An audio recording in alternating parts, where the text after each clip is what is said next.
Hello hi. Hello hi good evening. नहीं ऐसे नहीं। हेलो हाय बाबू मेरे सोना। अगर फिजिक्स में कुछ छूट जाए तो बिल्कुल मत रोना, क्योंकि हम लाए हैं आपके लिए टनाटन फिजिक्स, जो आपके फिजिक्स को कर दे आसान। जो आप टॉपिक नहीं पढ़े हैं वो बेझिझक सबसे आसान वे में यहाँ पे पढ़ सकते हैं। तो टनाटन फिजिक्स की जय हो।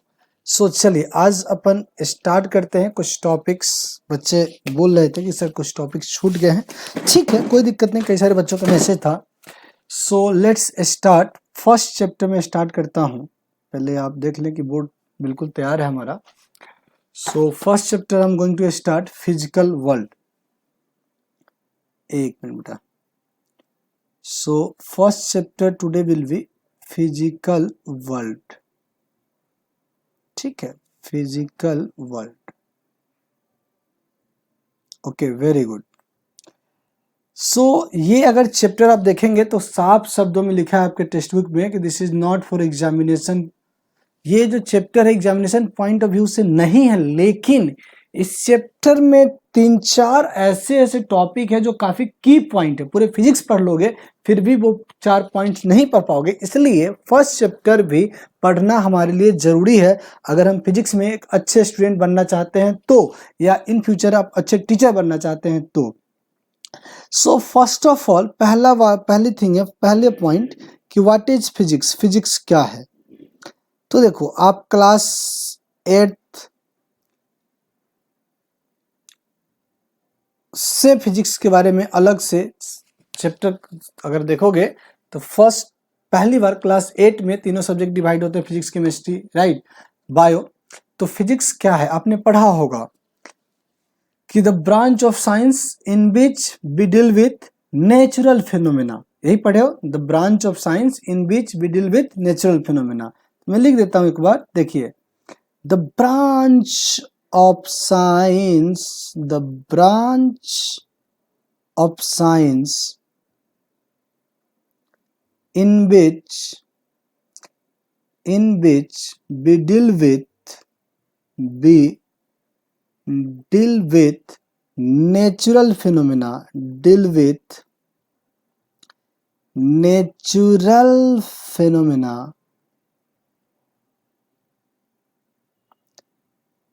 is called physics. इसी को अपन फिजिक्स कहते हैं। बहुत अच्छी बात, बहुत अच्छी बात। ठीक है, और मेरे से अगर सिंगल शब्द में पूछो ना, सिंगल वर्ड में कि फिजिक्स क्या है, तो मैं साफ शब्द में बोल दूं कि nothing is possible without physics. Physics के बगैर कुछ भी पॉसिबल नहीं है। सो यहां पे लिख सकता हूं nothing is possible without physics. ये आपके लिए एक चैलेंज भी है। आप सर्च कीजिएगा कि कोई ऐसा ऑब्जेक्ट, कोई ऐसा काम जो बगैर फिजिक्स के पॉसिबल है, वो आप सर्च करके मुझे जरूर कमेंट में आप बता सकते हैं विदाउट फिजिक्स। आप दुनिया में जितने सारे काम देख रहे हैं सबके सब फिजिक्स से ही होता है, बगैर फिजिक्स के कोई पॉसिबल ही नहीं है। अगर मैं इस डिजिटाइजर पे लिख रहा हूं तो मैं क्या कर रहा हूं, मेरे पास एक स्टाइलिश है, उस स्टाइलिश से इसको प्रेस कर रहा हूं, यानी प्रेशर जनरेट कर रहा हूं। और यही प्रेशर यानी कि मैं उसको एक वाइब्रेशनल एनर्जी दे रहा हूं, कंप्रेशनल एनर्जी दे रहा हूं, वो एनर्जी कन्वर्ट हो जा रहा है इलेक्ट्रिकल सिग्नल में, और वो वहां जाके सीपीयू में या कंप्यूटर के जो प्रोसेसर वहां पे जा रहा है, और उसके प्रोग्राम उसको क्या बोलते हैं, कंपाइल करके स्क्रीन पे दिखा रहा है। अगर मैं बोल पा रहा हूं तो मेरे लिप्स जो बने हुए मसल्स के बने हुए, अगर यही आयरन के बने होते या किसी हार्ड ऑब्जेक्ट से बने होते तो मैं नहीं लिख पाता। तो मसल्स के क्यों बने? फ्लेक्सिबल बनाया गया। इसके रीजन क्या है? फिजिक्स है। ठीक है, तो बगैर फिजिक्स के कुछ भी पॉसिबल नहीं है। ठीक है, ज्यादा टाइम स्किप ना करते हुए उसके बाद आता है what is the scope of physics. Physics के स्कोप देखिए, स्कोप ऑफ फिजिक्स। तो अगर मेरे से पूछा जाए फिजिक्स का क्या स्कोप है, तो इसके स्कोप को हम और आप लिमिटेड नहीं कर सकते या काउंट डाउन नहीं कर सकते कि इसके 10 स्कोप है या 15 स्कोप है या 20 स्कोप है। इसके एक मिनट, इसके अनलिमिटेड स्कोप है। क्योंकि आप किसी भी इंडस्ट्री में चले जाएं, मान लीजिए अगर एक बच्चा पूछता है मेरे से बायो का, सर फिजिक्स का बायो में क्या काम, हमें तो बायोलॉजी में केमिस्ट्री का काम है, बायो का काम है, मतलब डॉक्टर में या मेडिकल फील्ड में, तो मैं बोलूँगा बेटा वहाँ बायो फिजिक्स का काम है। जैसे आप अगर किसी हॉस्पिटल में गए होंगे तो वो फटाफट बहुत सारे मशीन से आपका चेकअप करते हैं, वो सारे के सारे मशीन फिजिक्स पे वर्क करते हैं। जैसे मैं एक छोटा सा एग्जांपल दूं, कोई बंदा अगर आई चेकअप कराने जाता है कि उसके आई में मोतियाबिंद है या नहीं है, तो वो आपके पावर को चेक करता है, लेंस लगा के चेक करता है, अलग अलग डिफरेंट टाइप के चश्मा लगाता है। तो वो क्या करता है, आपके आई के पावर को चेक करता है। पावर मतलब लेंस, लेंस मतलब फिजिक्स। आप सिंपल सा सिरिंज यूज कर लीजिए, सिरिंज में आप देखते हैं कि जो जहाँ पे नीडल लगा होता है वो काफी नुकीला होता है, तो अगर देखेंगे तो ये वर्क करता है बर्नौलीज थ्योरम पे। मवेशी को जो इंजेक्शन दिया जाता है मोटा होता है। तो ये सब ऐसे अनुमान से कंपनी ने थोड़ी बना दिया कि नहीं ये इंसान का पतला बना दो, ये मोटा बना दो, नहीं, ये सब के पीछे फिजिक्स है, राइट। तो इसलिए फिजिक्स का वेरी वाइड एप्लीकेशन है, we can not list out कि इसके 2 3 4 एप्लीकेशन है। It has very wide application, it has very wide application. जैसे मैं एग्जांपल में ये कह सकता हूं, ऑटोमोबाइल, ऑटोमोबाइल ऐसा एग्जांपल कह रहा हूं, लिस्ट आउट नहीं कर रहा। Medical industry, medical industry,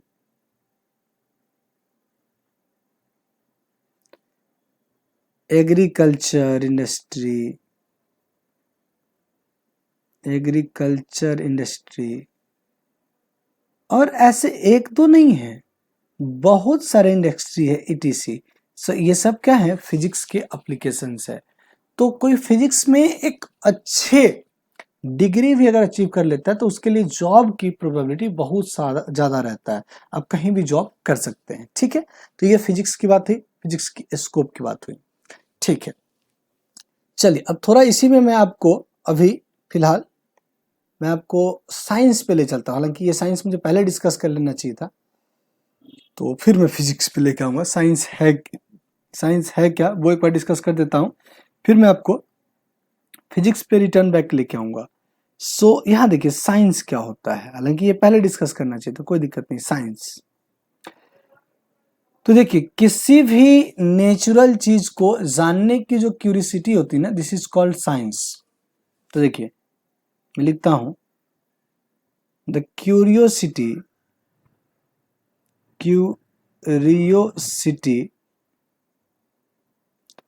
to know natural phenomena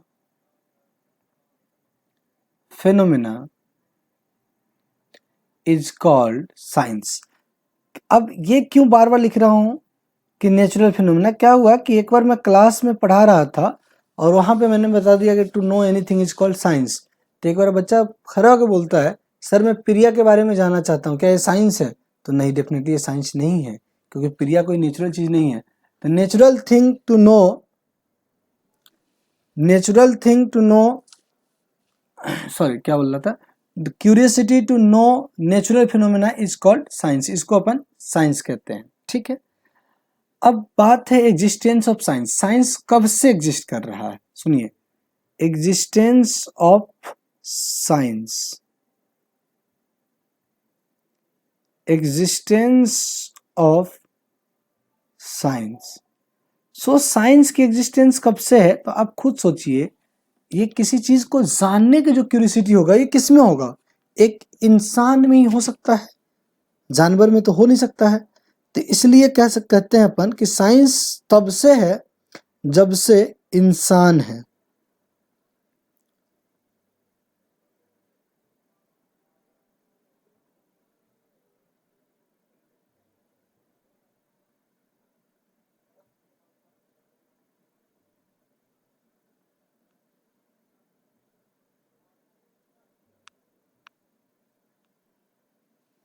okay see, so existence of science कब से है? जब से इंसान है, क्योंकि सोच कौन सकता है? इंसान। जैसे आप सोचिए ना, एप्पल गिरा, तो क्या न्यूटन से पहले एप्पल नहीं गिरा था?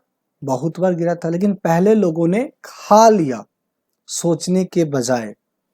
लेकिन जब न्यूटन के साथ ऐसा हुआ तो न्यूटन के अंदर एक क्यूरियोसिटी जगी, एक इच्छा हुआ कि नहीं, ये एप्पल नीचे ही क्यों गिरा, ऊपर क्यों नहीं गिरा, ऊपर क्यों नहीं गया? तो वहां से ग्रेविटेशन की एग्जिस्टेंस स्टार्ट हुआ। उसी तरीके से मैं ये नहीं कह रहा कि सभी थियरी का एग्जिस्टेंस एक ही दिन हुआ, नहीं, लेकिन हाँ, जब से इंसान है तब से उसको जानने की इच्छा हुई, तो कोई ना कोई टॉपिक उस दिन से स्टार्ट है, यानी कि साइंस उस दिन से स्टार्ट है। So existence of science, it exist from the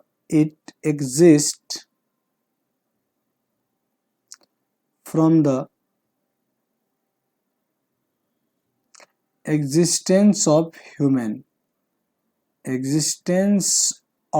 human। जब से इंसान इस अर्थ पे रह रहा है तब से साइंस एग्जिस्ट कर रहा है। ठीक है, चलिए अब थोड़ा और आगे बढ़ते हैं इसी चीज में, कि कई बार आपसे लोग पूछते हैं कि what is scientific method. Scientific method क्या है?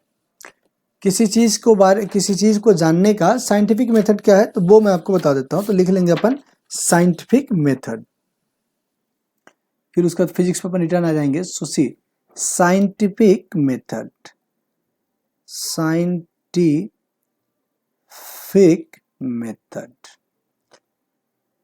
देखिए साइंटिफिक मेथड में सबसे पहले, देखिए बहुत सारे बुक बहुत सारी बात लिखती हैं, लेकिन मैं जो बता रहा हूं समझिए।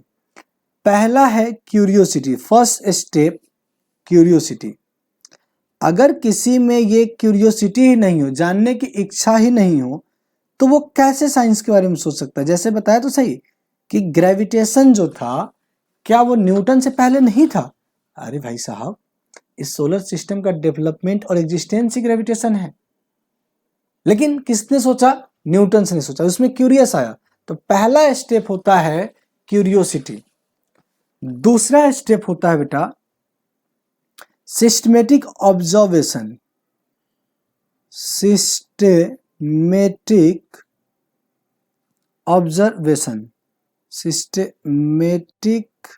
ऑब्जर्वेशन, ठीक है।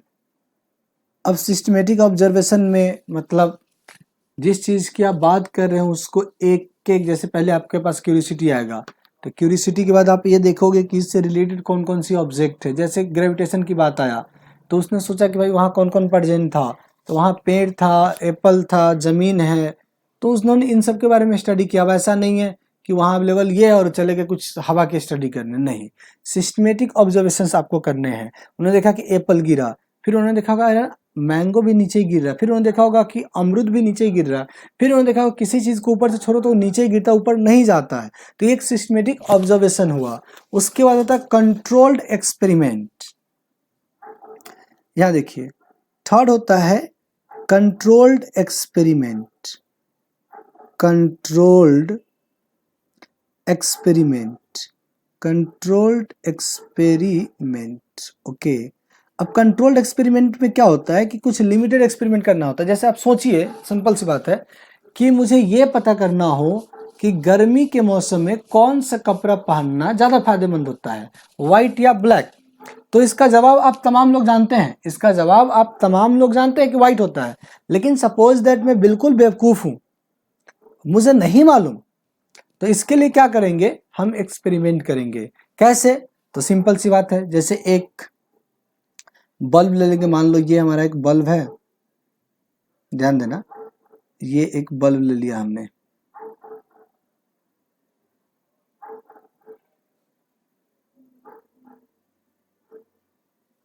एक बल्ब ले लिया, दो बल्ब ले लो, मतलब आइडेंटिकल दो बल्ब ले लीजिए आप,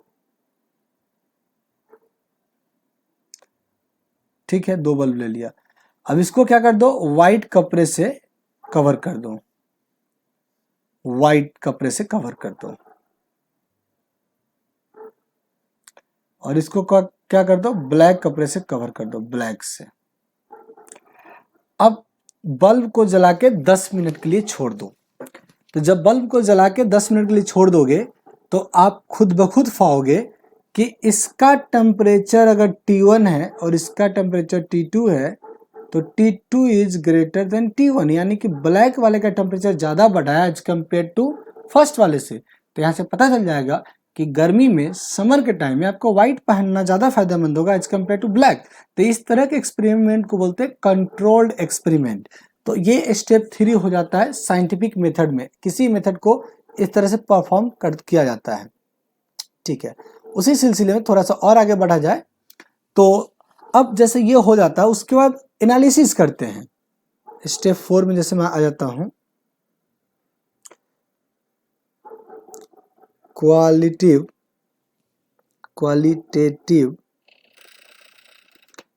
एंड क्वांटिटेटिव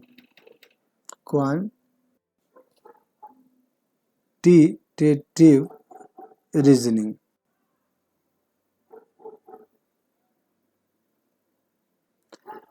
अब इसको एनालाइज करते हैं क्वालिटी वाइज और क्वांटिटी वाइज कि इसके पीछे का रीज़न क्या है, क्योंकि आप जो फॉर्मूला बना पाएंगे इसी सब के बेसिस पे बनाएंगे। फिर उसके बाद लास्ट में हम बनाते हैं मैथमेटिकल मॉडलिंग, फॉर्मूला तैयार करते हैं। जैसे ये हो जाएगा हमारा मैथमेटिकल मॉडलिंग।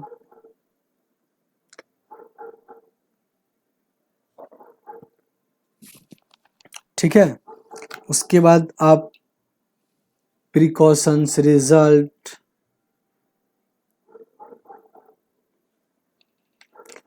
तो ये लॉट्स ऑफ मेथड होता है साइंटिफिक, लॉट्स क्या बोलते हैं, लॉट्स ऑफ स्टेप होता है साइंटिफिक मेथड में।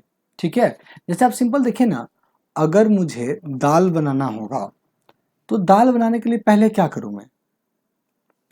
सिंपल सी बात है, दाल ले लूंगा, उसके जो इंग्रेडिएंट्स है जैसे नमक, हल्दी, घी, टमाटर, मिर्च, ये सब ले लूंगा। ऐसा थोड़ी कि दाल बना लेंगे बाद में सब डालेंगे, बिल्कुल डालते हैं लोग, लेकिन अब जितना इफेक्टिव दाल में नमक उस समय डालते समय होगा, बाद में डालने में तो मज़ा नहीं आएगा। घी अगर ठंडा हो जाए तब डालेंगे तो फिर मज़ा नहीं आएगा, समझ रहे हैं? तो एक प्रॉपर मेथड होता है किसी चीज़ को परफॉर्म करने के लिए, उसी को बोलते हैं साइंटिफिक मेथड। तो बस अब आगे जो पढ़ना है वो ये देखना है, सबसे इम्पोर्टेंट जो बात अभी तक पढ़े कि फिजिक्स क्या है, फिजिक्स का स्कोप क्या है, साइंस क्या है, साइंस की एग्जिस्टेंस क्या है। बाकी ये सब तो ठीक ठाक है, ये सब पढ़ना है अपने को। अब सबसे इम्पोर्टेंट क्या पढ़ना है, वो नोट ये पढ़ना है,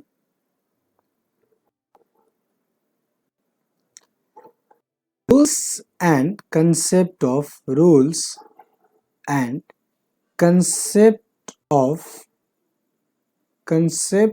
साइंस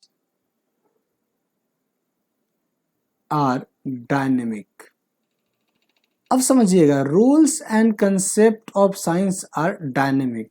डायनेमिक का मतलब होता है बदलता हुआ, जो कभी भी फिक्स नहीं होता, नॉट फिक्स।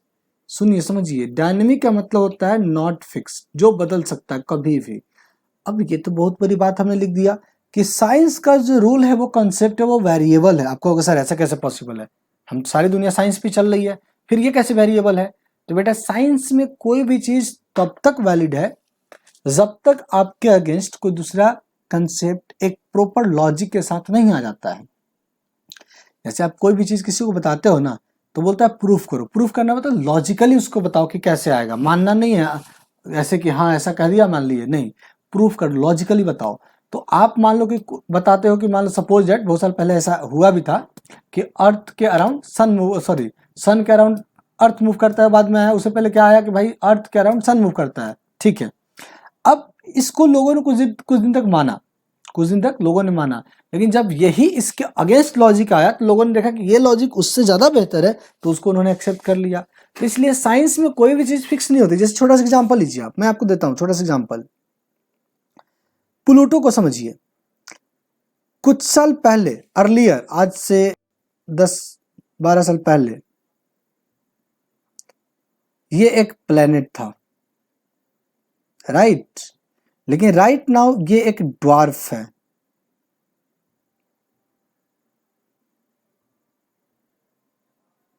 राइट नाउ ये एक ड्वार्फ है, ये कोई प्लेनेट नहीं है। अब लो, पहले ये साइंस नहीं बताता प्लेनेट, अब प्लेनेट नहीं है। तो ऐसे फिजिक्स में बहुत सारी चीजें हैं, ऐसे फिजिक्स में बहुत सारी चीजें हैं। जैसे छोटा सा example, corpuscular theory, corpuscular theory of light, theory of light, ये न्यूटन ने दिया था। ध्यान देना, किसने दिया था? न्यूटन ने। ये क्लास 12th में आप पढ़ोगे, वेव ऑप्टिक्स में न्यूटन ने दिया था। तो न्यूटन ने क्या बताया था कि लाइट जो है डेंसर मीडियम में फास्ट स्पीड मूव करता है, जबकि रेयर मीडियम में स्लो मूव करता है। लेकिन जब ये प्रैक्टिकली देखा गया तो जस्ट अपोजिट था, तो इस कंसेप्ट को भी लोगों बाद में डिस्कार्ड कर दिया गया। तो ऐसे एक दो नहीं है, बहुत सारे नियम है। केमिस्ट्री में ये तो फिजिक्स में था, केमिस्ट्री में आप देख लीजिए। 1 मिनट वेट कीजिए, मैं बताता हूँ आपको। अगर आप आते हैं केमिस्ट्री में, ध्यान दीजिएगा, ये काफी इंपॉर्टेंट पॉइंट बता रहा हूं। केमिस्ट्री में अगर आते हैं तो देखिए, केमिस्ट्री का टीचर तो हूँ नहीं मैं, लेकिन जो जो नॉलेज है वो बता देता हूँ। अगर मैं डाल्टन थियरी की बात करता हूँ, डाल्टन थियरी ऑफ एटम, समझिए, Dalton theory of an atom. Atom का जो थियरी दिया था डाल्टन ने, उसके अनुसार क्या बताया था कि एटम इंडिविजुअल पार्टिकल है, वो कभी डिवाइड नहीं कर सकते हैं। और ये कुछ दिन तक वैलिड रहा भी। लेकिन जैसे जे थॉमसन का कंसेप्ट मार्केट में आ गया, तो डाल्टन थ्योरी क्या हो गया? इनवैलिड हो गया। ये देखो, ये वैलिड था, लेकिन जैसे जे थॉमसन मॉडल मार्केट में आ गया, थॉमसन मॉडल, ठीक है, तो ये वैलिड था, लेकिन जब ये वैलिड हुआ तो ये फेल हो गया। फिर उसके बाद जब रुदरफोर्ड मॉडल आ गया मार्केट में, या Rutherford model of an atom, तो ये जब सक्सेस हुआ तो फिर ये फेल हो गया। उसके बाद जैसे बोर्स मॉडल ऑफ एटम आ गया, बोर्स मॉडल ऑफ एटम, तो ये अभी भी सक्सेस है, अब ये फेल हो चुका है, तो ये अभी भी सक्सेस है। तो आप देखिए ना कि किस तरीके से रूल्स चेंज होते हैं।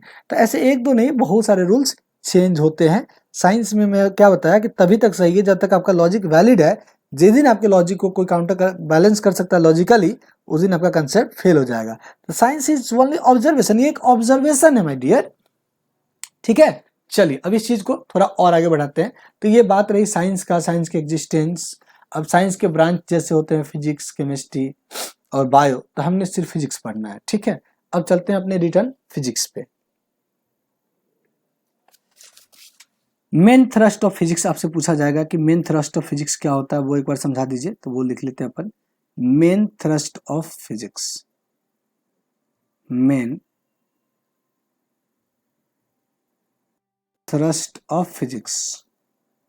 तो फिजिक्स के दो मेन थ्रस्ट हैं, एक है unification,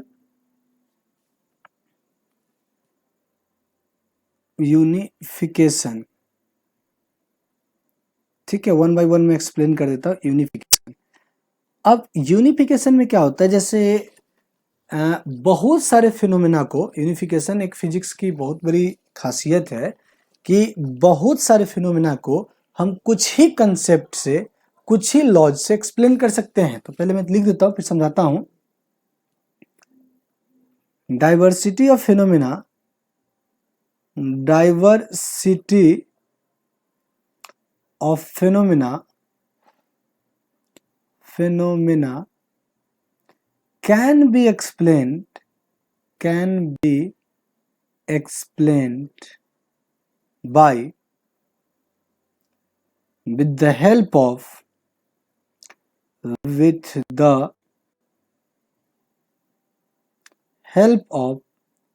few laws and concept। अब इसको मैं समझाता हूं। क्या बताया गया कि यहाँ पे बहुत सारे फिनोमेना को कुछ ही लॉज और कंसेप्ट से एक्सप्लेन कर सकते हैं। जैसे मैं आपको बताता हूं,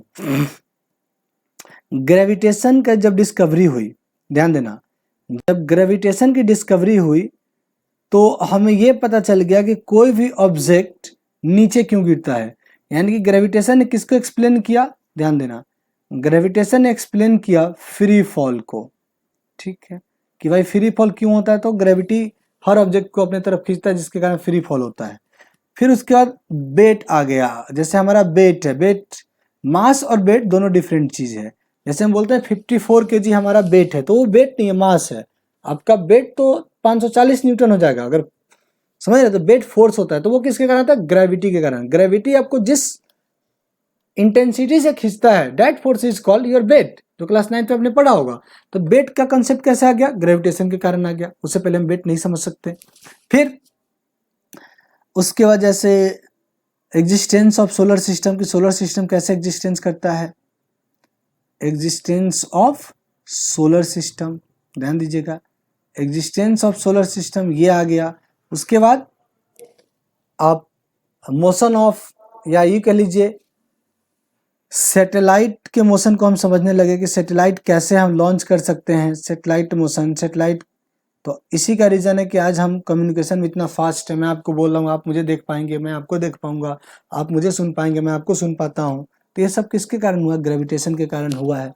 ठीक है, जैसे न्यूक्लियर फिजिक्स की डिस्कवरी, यहाँ देखिए, न्यूक्लियर फिजिक्स की डिस्कवरी अगर हो गई, न्यूक्लियर फिजिक्स, तो आज आपके पास क्या है, न्यूक्लियर पावर प्लांट है, न्यूक्लियर पावर प्लांट।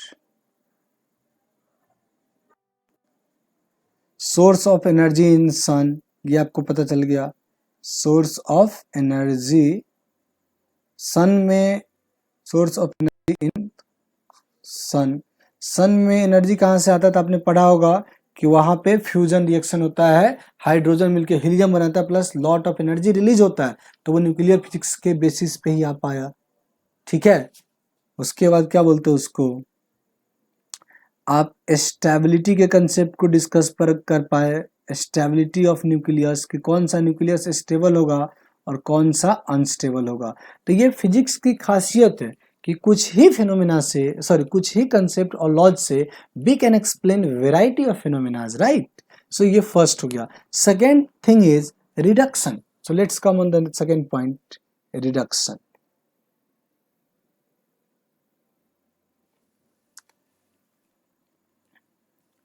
So, एक minute my dear, I am talking about reduction.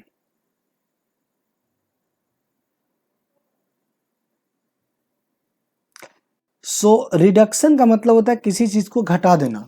तो फिजिक्स का दूसरा सबसे इंपॉर्टेंट स्टेप क्या होता है कि इसमें किसी भी कॉम्प्लेक्स फिनोमिना को हम छोटे छोटे पार्ट में ब्रेक कर देते हैं, छोटे छोटे प्रॉपर्टीज में ब्रेक कर देते हैं, और उस प्रॉपर्टी की स्टडी करके लास्ट में कंबाइन कर देते हैं। जैसे एक छोटा सा एग्जांपल लीजिए, मैं अगर पूछूं कि अगर मैं पानी और शुगर को मिलाऊं तो कैसा टेस्ट बनेगा, तो आप बोलोगे सर शुगर का टेस्ट आएगा, पानी टेस्टलेस होता है। मैं बोलूँ नहीं, शुगर, पानी और नींबू तीनों मिलाऊं, यानी कि sugar, water and lemon, so you will say, so we will get the taste of lemon as well as sugar, but we will not get the taste of water because it is tasteless। क्यों, तो यहाँ पे तीनों क्या ingredients है। तो उसी तरह फिजिक्स में फिजिकल रिएक्शन होता है, केमिकल रिएक्शन ही होता है। केमिकल रिएक्शन में प्रोडक्ट तैयार होता है जहाँ पे बहुत सारे बॉन्ड बनते हैं, यहाँ पे ऐसा नहीं होता है।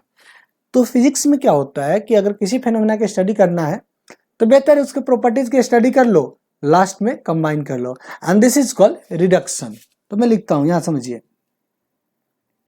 इन दिस मेथड या in this step we divide a complex phenomena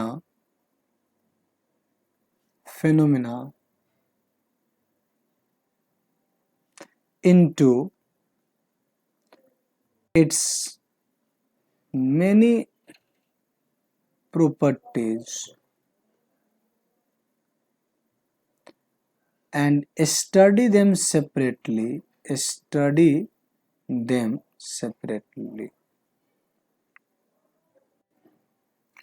अब जैसे सिंपल सी बात है, सपोज कि मुझे थर्मोडायनेमिक्स की स्टडी करनी है, सपोज दैट थर्मोडायनेमिक की स्टडी करनी है, तो थर्मोडायनेमिक एक बहुत बड़ी कंप्लीट टॉपिक या फिनोमेना है। तो हम क्या करेंगे, प्रेशर की स्टडी कर लेंगे, ठीक है, टेम्परेचर की स्टडी कर लेंगे, और अच्छी बात, टेम्परेचर, इंटरनल एनर्जी की स्टडी कर लेंगे, इंटरनल एनर्जी की स्टडी कर लेंगे, एंट्रोपी की स्टडी कर लेंगे, एक्सेट्रा। इन सब के स्टडी करके हम कंबाइन कर लेंगे तो लास्ट में वो हमारा थर्मोडायनेमिक्स मिल जाएगा, राइट। सो अभी तक मैं इस वीडियो को यहीं स्टॉप करता हूँ, इसका एक पार्ट और आएगा तो आप ज़रूर देखिएगा इसको भी और उसको भी, और इस तरह से मैं कोशिश करता हूँ कि आपको वीडियो प्रोवाइड करता रहूँ।